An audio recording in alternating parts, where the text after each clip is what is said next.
कहते हैं देवर को बेटे का और भाभी को माँ का दर्जा दिया जाता है। देवर और भाभी पुत्र और माँ समान होते हैं, लेकिन आज की जो घटना सुनाने जा रहा हूँ उसमें देवर और भाभी आपस में संबंध बनाते हैं और इस माँ बेटे के रिश्ते को शर्मसार कर देते हैं। नमस्कार, आदाब, सत श्री अकाल। मैं रणवीर सिंह चौहान फिर से एक नई घटना के साथ हाजिर हूँ। ये घटना उत्तर प्रदेश के झांसी जिले की है। इस जिले के अंदर एक थाना लगता है तोड़ी फतेहपुर और इसी के अंदर एक गांव है बिजोरा गांव। उसमें एक महिला रहती है और जिसके पति की जो मौत है लगभग 3 महीने पहले हो चुकी होती है। गांव वाले रिश्तेदार वाले जब भी उस महिला के पास आते, मिलने के लिए आते, तो जोर जोर से रोने लगती और अपना दुख बताने लगती। और जब भी वह महिला अपने बेटे को देखती और अपने पति को याद करती तो उसका रोना कभी कम नहीं होता। गांव वालों को, रिश्तेदार वालों को उसका रोना बिल्कुल भी देखा नहीं जा रहा था। उसके कातिल का भी कुछ पता नहीं चल पा रहा था। लोग थाने में प्रदर्शन शुरू कर देते, धरना देना शुरू कर देते हैं, हंगामा करना शुरू कर देते हैं कि इतने समय हो चुके हैं, काफ़ी समय होने के बाद भी उसके पति के कातिल का कुछ पता नहीं। लेकिन फिर भी कातिल की भनक तक नहीं लग रही थी। तभी गांव के लगभग 1000 की संख्या में लोग इकट्ठा होते हैं और 4 जनवरी 2022 को कलेक्ट्रेट में धरना देते।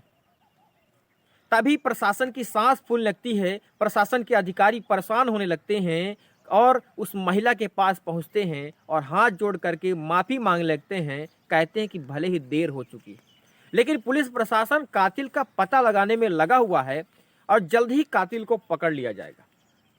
किसी भी तरह से धरना प्रदर्शन को कृपया करके रुकवा दीजिए, ऐसा पुलिस प्रशासन के लोग उस महिला से कहते हैं। धरना प्रदर्शन करना भी लाजमी था क्योंकि हत्या को काफ़ी समय हो चुके थे, लेकिन कातिल का फिर भी कुछ पता नहीं चल पा रहा था। उस महिला के बेटे की उम्र 9 साल थी। वह महिला जब भी अपने पति को याद करती या बेटा अपने पिता को याद करता, दोनों जो है दुख में लीन हो जाते, रोने लगते। गांव वालों को भी नहीं देखा जा रहा था, धरना प्रदर्शन में बैठ जाते हैं। तभी पुलिस उस घटना की पन्नों को पुनः पलटना शुरू करती है और महिला के पति का नाम लोकेंद्र पटेल है।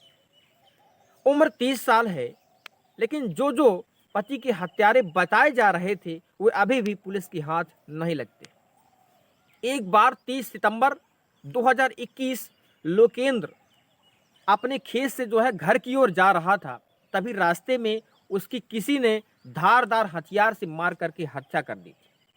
अब पुलिस इस मामले की बारीकी से जांच करती है और उस महिला के पति की जो कॉल्स हैं उनकी सीडीआर निकलवाती है और एक नंबर निकल के आता है। वह नंबर किसी और का नहीं बल्कि उस महिला की का ही निकलता है, जो कि उसकी पत्नी है, लोकेंद्र की पत्नी।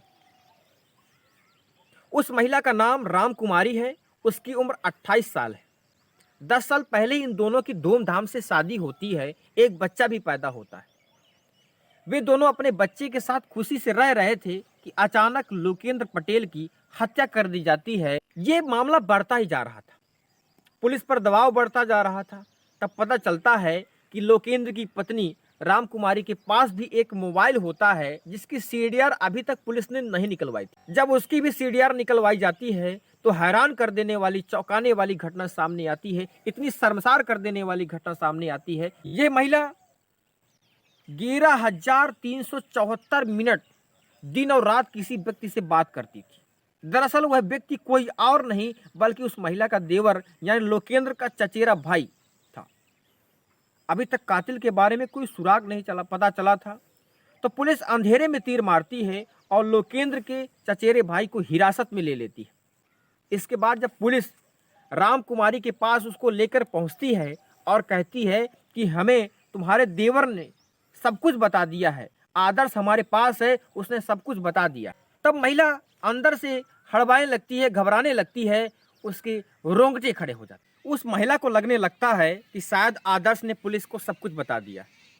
दरअसल घटना कुछ ऐसी है कि एक दिन इस महिला के देवर मतलब आदर्श को रिश्तेदारी में एक लड़की मिलती है जिस पर वह फिदा हो जाता है। एक दिन आदर्श अपनी भाभी राम कुमारी से कहता है कि वो लड़की मुझे बहुत पसंद है, मेरे से बात करवा दीजिए। तब वह महिला कहती है कि देवर जी, लड़की क्या ज़रूरत है, हम भी तो हैं, आप हमसे बात कर सकते हैं। कुछ ऐसे ही मजाकिया अंदाज में कहती है, लेकिन उन्हें बिल्कुल भी नहीं पता था कि यह मजाक एक दिन शर्मसार कर देने वाली घटना के रूप में बाहर आएगा। यह उन दोनों की पहली मजाक थी। उसने कहा कि लड़की नहीं, हमें देख लीजिए। 6 महीने पहले की पुरानी ये बात है और उनमें दोस्ती हो जाती है। यह दोस्ती धीरे धीरे प्यार में बदल जाती है। उधर राम कुमारी का पति खेती बाड़ी का काम करता था। उम्र 30 साल थी। पति और पत्नी में किसी कारण विवाद चल रहा था और क्योंकि पति से शायद उसको भरपूर मात्रा में प्यार नहीं मिल पा रहा था जितना उसको मिलना चाहिए या जितना वो चाहती थी, इसलिए अपना प्यार तराशने के लिए वो देवर की ओर देखना शुरू कर देती है और उसके पास जाना शुरू कर देती है। इस महिला के पास एक छोटा सा मोबाइल भी था जिससे वो छुप छुप करके जब भी मौका मिलता दोनों आपस में बातें करते थे और दिन को बातें करते थे, रात को बातें करते थे। लगभग 11,374 मिनट उनकी बातें चलती।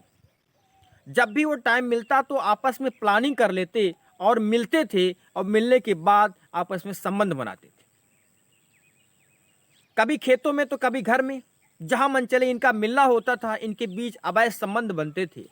ये अवैध संबंध दिन प्रतिदिन बढ़ते जा रहे थे और कुछ समय बाद ऐसा आता है कि इन संबंधों की जानकारी उसके पति लोकेंद्र को हो जाती है। अगस्त 2021 की घटना है जब घर में राम कुमारी के अलावा कोई नहीं था। उस दिन अचानक लोकेंद्र घर आ जाता है।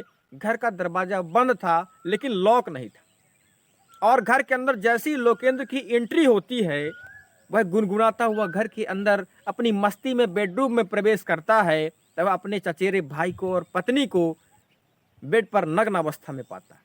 संबंध बनाते हुए देखता है, उसके रोंगटे खड़े हो जाते हैं। अंदर से एक समय के लिए हिल सा जाता है और वह अपनी पत्नी भाई से जमकर मारपीट करता है। बहुत गुस्सा होता है और अपने भाई को घर से बाहर निकाल देता है। कहता है कि अगर तुमने आज के बाद इस घर की दहलीज में कदम रखा तो तुम्हारा वह हश्र किया जाएगा जिसकी कल्पना तुमने कभी नहीं की होगी। अगर यह बात घर के बाहर पहुंचती तो शायद वह मुंह दिखाने के लायक भी नहीं बचता। इसलिए अपने भाई को समझा कर बुझा करके उसको चुप करा देता है। अपनी पत्नी को भी जो है शांत करा देता है और अपनी पत्नी का मोबाइल लेकर के उसकी सिम कार्ड को तोड़ देता है। ये बात तो यहाँ ख़त्म हो जाती है लेकिन इनके बीच जो प्यार पनप रहा था, अवैध संबंध चल रहे थे, वो ख़त्म नहीं होते। उनकी एक प्रकार की आदत सी हो गई थी, कभी शांत नहीं होते। आदर्श अपने घर का अकेला लड़का था। एक दिन वह कीपैड वाला मोबाइल खरीदता है और चुपके से अपनी भाभी राम कुमारी को दे देता है। यह प्रेम प्रसंग चुपके चुपके फिर से शुरू हो जाता है और वो फिर से संबंध बनाना शुरू कर देते हैं। इस प्रकार से वे माँ और बेटे के संबंध को, उनके रिलेशन को कलंकित कर देते हैं और एक दिन आदर्श को एहसास होने लगता है कि कहीं फिर से ऐसा ना हो कि यह हमारी जो चुप चुप कर बातें होती हैं किसी को पता चल जाए। तो 20 सितंबर को अपनी भाभी से मोबाइल ले लेता है और एक दिन आदर्श अपनी भाभी के साथ मिलकर लोकेंद्र को मारने की साजिश रचता है। और वक्त आता है 30 सितंबर 2021 का। उस दिन पत्नी लोकेंद्र को उसका मनचाहा खाना खिलाती है।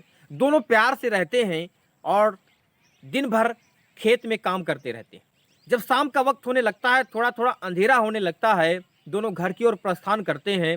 जैसे दोनों घर की ओर प्रस्थान करते हैं, रास्ते में आदर्श कुल्हाड़ी जैसी वस्तु से लोकेंद्र पर प्रहार कर देता है। लोकेंद्र पहले ही प्रहार में दम तोड़ देता है। यह मारने की साजिश राम कुमारी और आदर्श दोनों ने रची थी। राम कुमारी उस स्थान से 200 मीटर दूर आगे चली जाती है। जोर जोर से वहां चिल्लाती है, चीखने लगती है।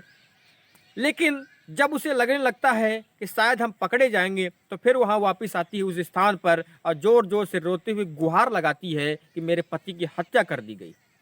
कुछ देर बाद गांव के लोग इकट्ठा होते हैं, पुलिस भी आ जाती है और महिला पुलिस को कहानी के ऊपर कहानी सुनाई जा रही थी। पुलिस उस पर विश्वास भी कर रही थी और हैरान कर देने वाली बात यह भी थी कि राम कुमारी थाने जाती है, 2 अज्ञात लोगों के खिलाफ मुकदमा भी दर्ज करवाती है और कहती है कि अगर वे व्यक्ति जिन्होंने मेरे पति की हत्या की है सामने आ जाएं तो वह दोनों को पहचान लेगी। वे कौन थे उसके बारे में उन्हें बिल्कुल भी नहीं पता और उन्होंने राम कुमारी से गुटखा मांगा था। ये कहानी बनाती है, लेकिन कहते हैं कि कि क्राइम को जितना भी छुपाया जाए वो कभी छुपता नहीं है।